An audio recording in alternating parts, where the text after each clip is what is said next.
welcome to Kate. Kate is the building behind me, stands for Kandala Automatic Telephone Exchange, and it's now the home of the Onslow Historical Society.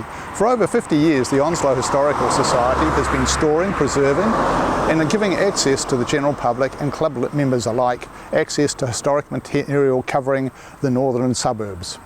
Let's go and have a look inside. Even in the reception area here at Kate, you can see there is a vast amount of information and history stored in the room. The walls are covered with maps, photos, all of which tell a story about the history of the northern suburbs. For close to 60 years, the Onslow Historical Society has been collecting, acquiring, saving and protecting these valuable documents. It's not the documents themselves, it's the information they contain about people and where they worked, where they lived, where they went to school, even where they died. The information gives us the story, and the story is where the true value of these documents lies. We now enter the main meeting room. This room is full of history. Even the walls tell a history.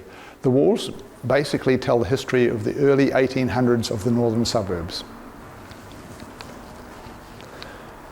These rooms, with a vast amount of information, are open to the public most Sunday afternoons. Check with the Onslow Historical Society website for opening times. The Onslow Historical Society's records are of quite vast range and quantity. On this very filing cabinet we have copies of the Independent Herald going back to its founding days. And the cabinets are full of photographs that you might not find anywhere else. After all, if we open this one, well, here's a photograph of the Kandala swimming pool when it was first built.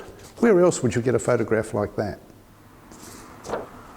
The main room is also used for talks. Quite often we have talks on historic events that happened in the northern suburbs. It's also used for book launches and many other types of events. So if you're interested in the history of the northern suburbs, do have a look at our website, our Facebook page. Come along and visit us on a Sunday afternoon and join the society. We'd be very happy to see you.